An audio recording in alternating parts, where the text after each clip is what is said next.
Hi, I'm Joan Newcomb, and today's Mystic Minute is Warrior Mode. There's a lot more to it, but people are talking about warrior modes. They're talking about being warriors, and there is a lot of warlike energy going on. And I actually want to talk about what is behind warrior mode. So most of us know that there's some basic instinctive reactions that our human bodies have. It's fight, flight, or freeze. So the freeze is pretty obvious. It's when you're a deer in headlights. You know, there's headlights coming at you and you're frozen. And this can also show up in different ways, where you're actually paralyzed in indecision.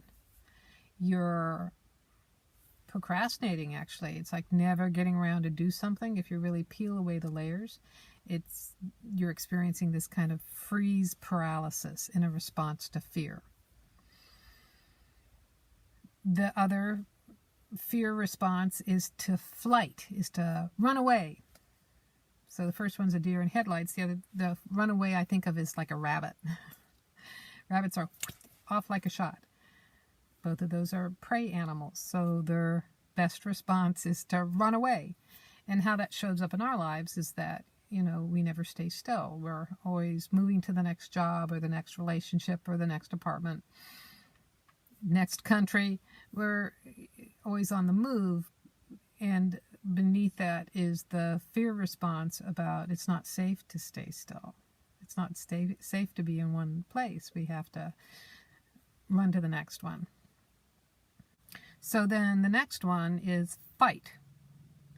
And that's where warrior mode comes in.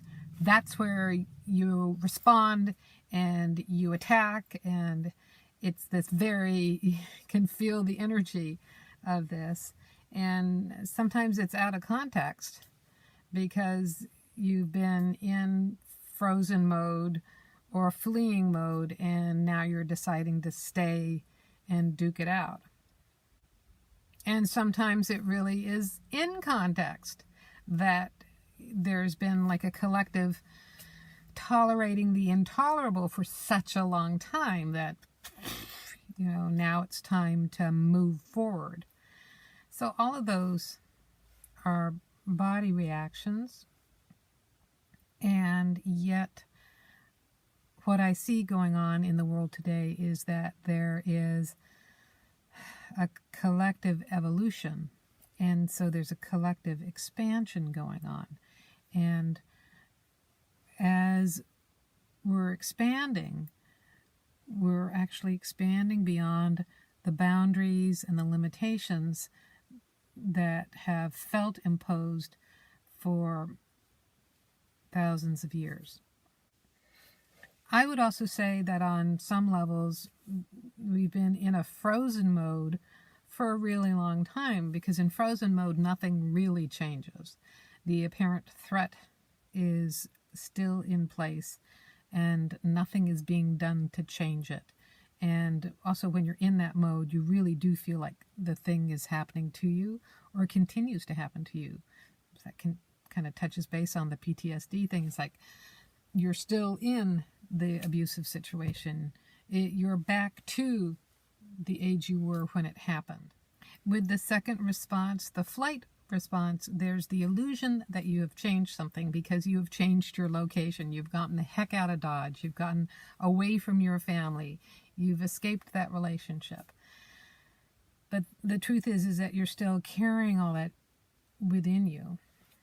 I used to coach many years ago some women who had been in domestic violence survivor group. And even though they had successfully divorced their abusers, they still carried the voices in their head. They would walk into their own home and with the fear that they hadn't, you know, folded the toilet paper right, or whatever insanity that they had been subjected to. You know, on a very cliche way, it's wherever you go, there you are.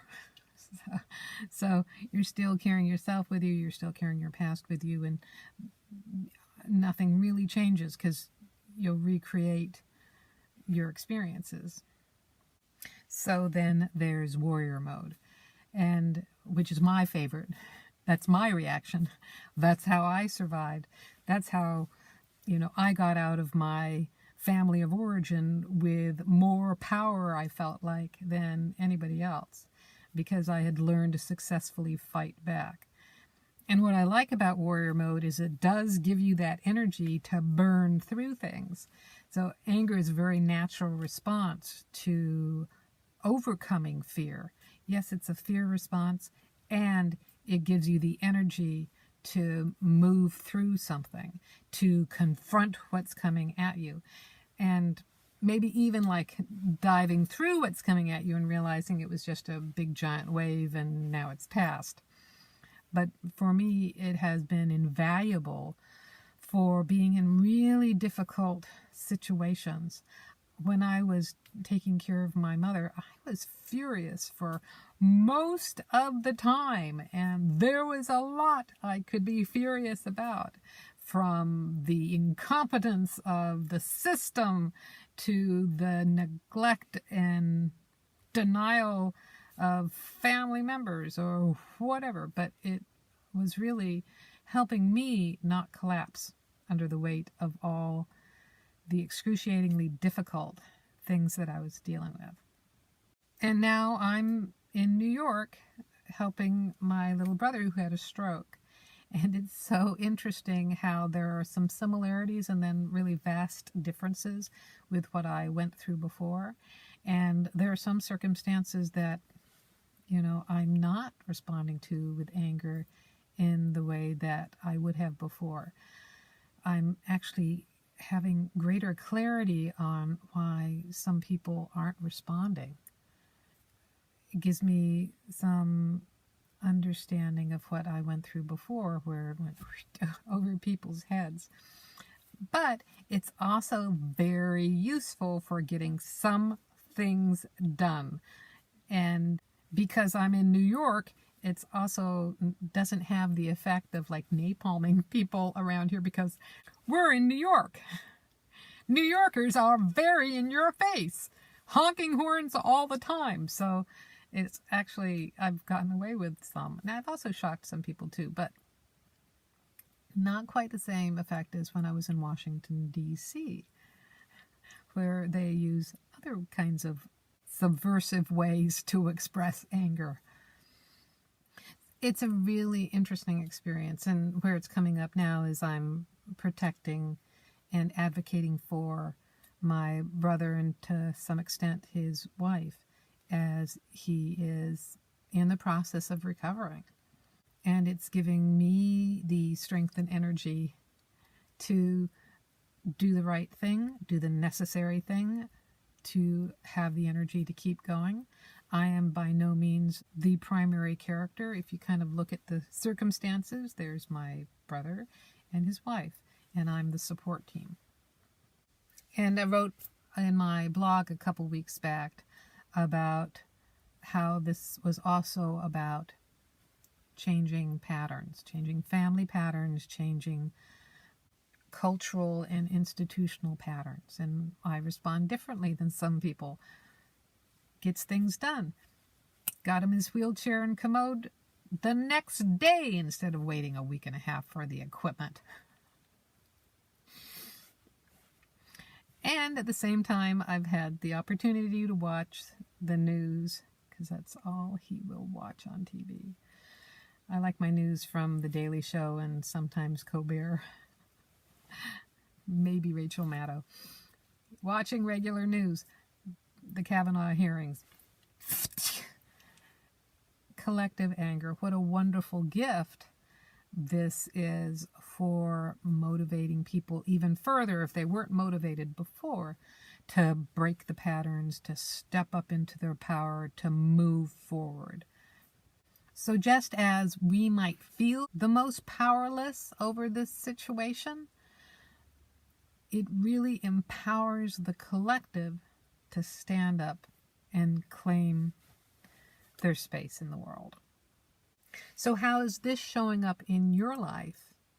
Because we're all creating our internal shifts and changes as we expand as consciousness and bring this greater awareness of consciousness internally into our lives. Creates a ripple effect, creates a seismic effect to what's going on.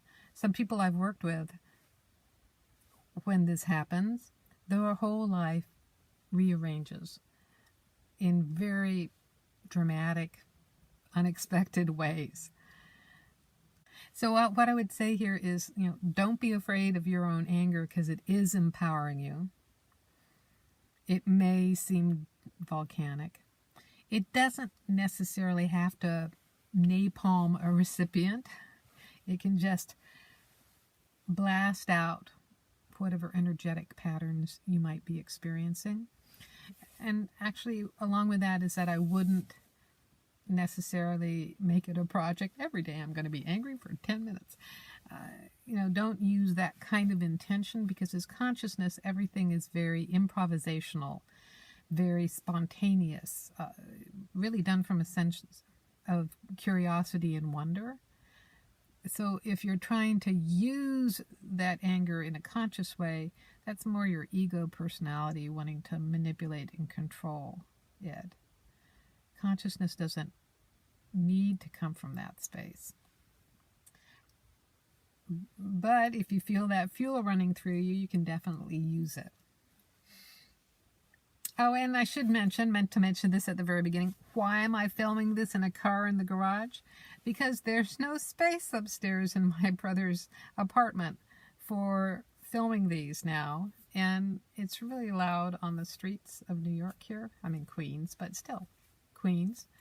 And this is my new mobile office to maybe record things and meet with clients. So it's all part of the expansion. It's all part of the reorganization. It's all part of the shift and change.